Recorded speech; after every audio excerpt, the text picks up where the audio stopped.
Assalamualaikum warahmatullahi wabarakatuh. Hai sobat daring.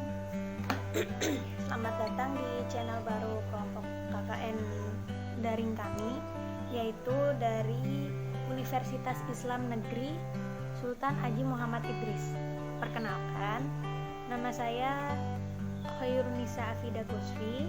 Saya salah satu mahasiswi dari Universitas Islam Negeri Sultan Haji Muhammad Idris atau biasa disebut dengan UINSI Samarinda. Ya, baik. Tujuan daripada pembuatan video ini yang pertama dan yang paling utama ialah untuk pemenuhan sebagai program kerja KKN berbasis daring dari kelompok 22, yang mana saya tidak sendirian. Saya dibantu juga oleh dosen pembimbing saya, yaitu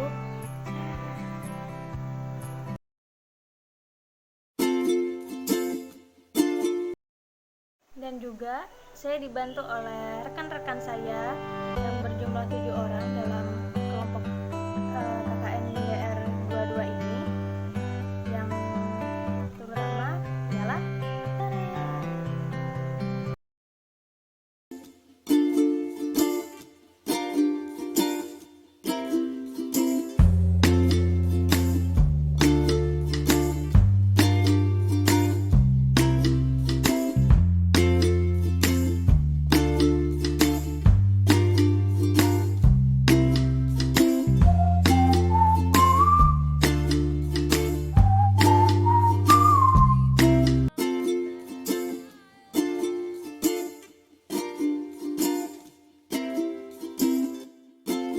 tadi perkenalan dari kelompok KKN DR 22, yang mana video ini pastinya penasaran dong temanya tentang apa. Ya, kali ini kita akan membahas tentang COVID-19. Siapa sih yang nggak tahu tentang COVID-19 itu? Atau biasa disebut dengan corona. Jadi COVID-19 itu kepanjangannya adalah Coronavirus Disease. 19-nya itu diambil dari tahun 2019, yang mana tepatnya tahun 2019 itu munculnya virus corona ini. Coronavirus sendiri atau COVID-19 ini nih bisa menyebabkan gangguan sistem pernapasan, mulai dari gejala flu, infeksi paru-paru, dan paling fatal yaitu pneumonia. Ya, pasti sudah pada tahu dong coronavirus atau COVID-19 ini nih munculnya di negara mana. Yang pertama yaitu di Wuhan, Cina, tepatnya di akhir Desember 2019, yang mana penyakit ini nih menular antar manusia. Pertama, penyakit ini nih adanya cuman pada hewan, terus gak lama ini menyebar ke antar manusia, dan menyebarnya ini nih dengan sangat cepat, yaitu beberapa bulan aja sudah sampai ke puluhan negara termasuk Indonesia sendiri. Oke, baik. Tingkat kematian sendiri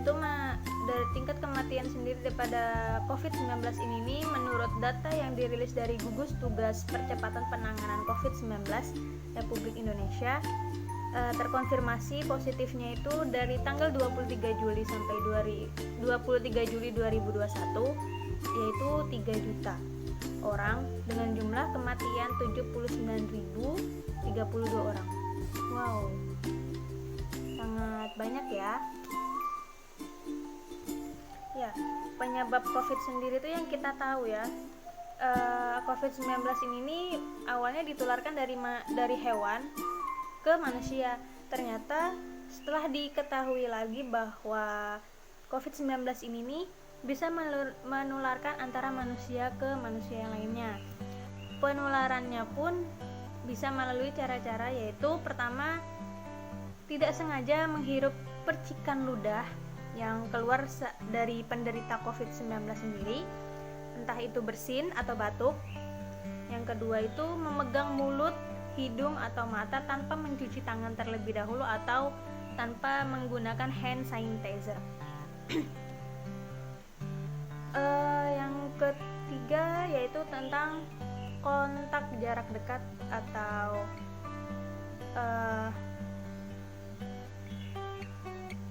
kerumunan gitu, yang mana tidak mengikuti daripada protokol, yaitu kurang dari 2 meter, yang kita harus berjarak antara manusia dengan manusia lainnya itu harus berjarak sekitar 1-2 meter dengan penderita COVID. Tanpa mengenakan masker itu kisaran 2 meter, kalau yang menggunakan masker kisaran 1 meter. Ya, COVID-19 ini sendiri pun bisa menginfeksi siapa saja ya, terutama yang paling fatal jika terinfeksi pada orang yang lansia, ibu hamil, perokok, atau penyakit orang yang menderita penyakit tertentu. Dan yang paling banyak yaitu adalah orang yang imunnya sangat lemah. Jadi ini mudah banget dan fatal banget sampai bisa nantinya terinfeksi sama COVID-19. Gejala-gejala daripada COVID-19 ini nih bisa menyerupai juga flu, demam, pilek, batuk kering, terus sakit tenggorokan dan sakit kepala. Yang mana secara umumnya itu ada 3 yang kita ketahui. Yang pertama itu demam. Tapi demam di sini diberikan yaitu suhu tubuh di atas 38 derajat Celcius. Yang kedua yaitu batuk kering. Yang ketiga yaitu sesak nafas. Adapun daripada selain gejala yang 3 tadi, itu juga ada gejala-gejala lainnya yang tapi jarang muncul pada penderita COVID-19. Yang pertama yaitu sakit tenggorokan, sakit kepala, mual muntah, diare, menggigil, hilangnya kemampuan mengecap rasa, dan juga hilangnya kemampuan mencium bau. Gejala COVID sendiri ini nih bisa muncul dalam 2 hari sampai 2 minggu setelah seseorang itu terinfeksi virus penyebabnya gitu. Jadi untuk kita sendiri untuk memastikan apakah gejala-gejala tadi itu merupakan COVID atau bukan, kita tuh pastinya diperlukan untuk melakukan rapid test dan PCR. Rapid test dan PCR sendiri itu tuh biasanya bisa dilakukan dengan secara mandiri ataupun kita langsung datang ke tempat kesehatan yang menyediakan rapid test atau PCR sendiri. Ya, jadi dalam pengobatan daripada COVID-19 ini belum ada obat yang ditemukan sampai sekarang, dan pastinya para petugas kesehatan pun masih mencari jalan keluar juga untuk mencari obat untuk mengatasi daripada penyakit COVID-19 ini. Tetapi jika kita memang terinfeksi daripada COVID-19 ini, dianjurkan oleh pemerintah dan juga petugas kesehatan sendiri untuk melakukan isolasi mandiri atau isoman. Yang harus diperhatikan dalam isoman itu yang pertama yaitu lakukan isolasi mandiri selama 2 minggu, yang mana tidak keluar rumah dan menjaga jarak juga dengan orang satu rumah. Yang kedua, menggunakan masker selalu dimanapun, dan juga terapkan etika batuk, yaitu etika batuk yang menutup begini saat batuk, karena kalau tidak menutup akan menyebabkan virus-virus itu akan menyebar ke orang-orang yang tadinya tidak terinfeksi menjadi terinfeksi. Yang selanjutnya yaitu mengukur suhu tubuh 2 kali sehari, yaitu pagi dan malam hari, untuk melihat apakah ada kenaikan atau penurunan daripada suhu tubuh tersebut. Nah, lanjut yaitu cuci tangan dengan sabun dan air pastinya, atau selalu menyediakan hand sanitizer. Lanjut yaitu mengonsumsi air putih, yang mana selalu dianjurkan 8 gelas sehari, istirahat yang cukup, dan juga mengkonsumsi obat-obatan yang sudah diberikan resep oleh dokter saat berkonsultasi. Baik, daripada pengobatan tersebut pastinya ada juga pencegahan, yang mana pencegahannya ini sudah diatur juga dalam pemerintah dan juga petugas-petugas kesehatan, yang mana pencegahan ini yang pertama yaitu melakukan atau menggunakan masker kemanapun saat bepergian keluar rumah, yang mana sekarang kita dianjurkan untuk menggunakan double masker ya, yaitu yang pertama masker medis, yang kedua masker kain. Baru yang selanjutnya yaitu mencuci tangan atau menggunakan hand sanitizer, karena di luar sendiri itu juga kita tidak tahu apakah ada tempat untuk mencuci tangan, atau air yang digunakan untuk mencuci tangan itu tuh apakah air yang bersih atau yang tidak bagus, tidak bersih gitu. Jadi alangkah baiknya kita juga menyiapkan selalu hand sanitizer kemanapun di dalam tas, untuk mempermudah kita juga, dan juga memenuhi protokol kesehatan. Ya, lanjut yaitu terapkan physical distancing atau menjaga jarak minimal 1-2 meter dengan orang lain, jikapun itu berada di luar ruangan, di luar rumah gitu. Dan juga menghindari daripada kerumunan, karena kerumunan ini dapat dipastikan bisa menyebabkan virus ini dengan cepat menyebar. Ya, yang mana saya dapatkan dari informasi covid19.go.id, yang mana perkembangan dari penanganan pandemi COVID-19 ini per 2 Agustus 2021 secara nasional memiliki angka kesembuhan harian yang bertambah menjadi 32.807 orang sembuh dalam perharinya, dan juga adanya peningkatan angka kumulatif kesembuhan hingga melebihi angka 2,8 juta, atau jika dipresentasikan 82,1%. Berarti pasien sembuh ini mengalami peningkatan yang sangat baik. Oke, baik. Jika teman-teman sendiri mau mengetahui tentang informasi-informasi terkait tentang COVID-19 atau mencari info tentang konfirmasi orang sembuh atau meninggal atau yang terinfeksi, bisa cari lewat covid19.go.id yang mana sudah dibuat oleh pemerintah ya, yang sering kita temui juga di dalam artikel-artikel lainnya. Oke, baik, mungkin itu saja yang bisa saya informasikan untuk teman-teman sekalian yang berada di rumah sekarang yang menjalani PPKM level 4, yang mana kita juga tidak boleh ketinggalan informasi tentang COVID-19. Jadi saya mau mengakhiri, tapi sebelum itu saya ada juga membuat program Bahan yang kerja, pertama yaitu tentang ada cara membuat hand gel sanitizer atau lidah tutorial buaya. pembuatan hand sanitizer Yang kedua dengan ada alkohol 70%. bahan yang mudah dan pastinya murah. Mari kita lanjut. Yang ketiga ada kulit jeruk lemon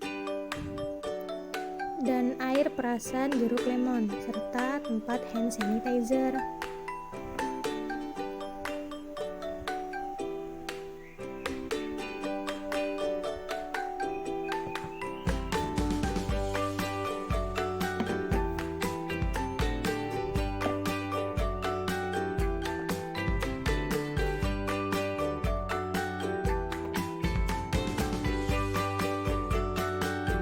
Lanjut kita ke pembuatan tentang hand sanitizer dengan bahan yang mudah dan murah pastinya. Ya baik. Yang pertama, siapkan tempat untuk hand sanitizer sendiri. Tempatnya bisa didapatkan di mana aja atau di toko-toko aksesoris. Baik, step yang pertama yaitu kita masukkan dulu gel lidah buayanya. Gel lidah buayanya ini dapat ditemukan di toko-toko kecantikan atau di Indomaret, supermarket, dan minimarket lainnya yang terdekat di rumah. Kita masukkan.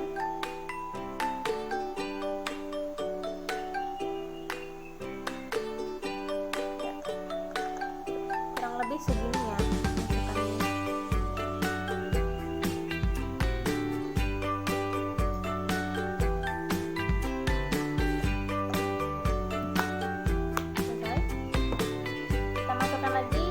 Alkohol yang kadarnya 70%. Alkohol ini dapat ditemukan di apotek-apotek terdekat atau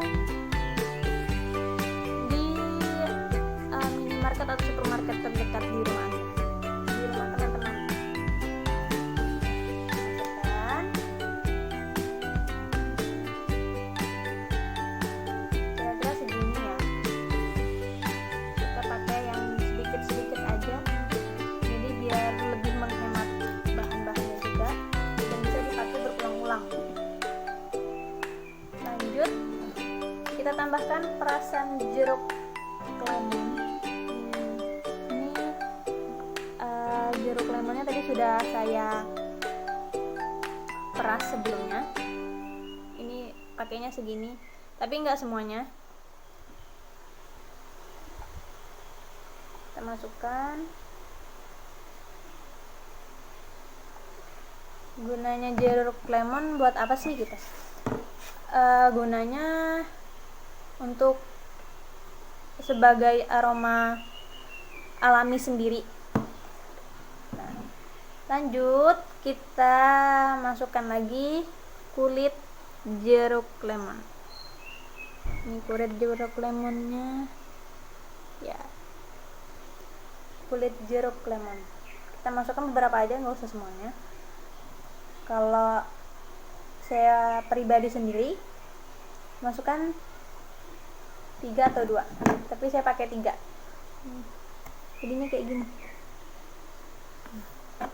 Setelah itu bismillah, kita goncang-goncang gini. Nah, jadinya dia akan cair kayak gini. Bukan gel tapi cair. Tapi yang pastinya aman. Yang aman dan sudah banyak juga yang mempraktekkan, dan kita coba. Bismillah.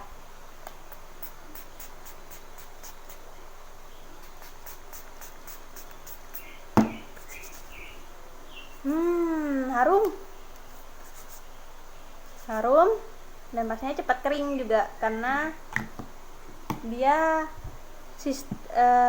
sifatnya cair, jadi mudah kering. Ya, mungkin sekian tutorial pembuatan hand sanitizer dengan bahan mudah dan murah yang bisa kita dapatkan di sekitar rumah kita. Semoga video saya ini bermanfaat buat teman-teman juga, dan semoga video ini juga bisa memenuhi program kerja KKN DR22 dari kelompok saya sendiri. Ya, terima kasih untuk yang sudah menonton. Saya ucapkan terima kasih. Bye, sahabat daring. Assalamualaikum warahmatullahi wabarakatuh. Dadah.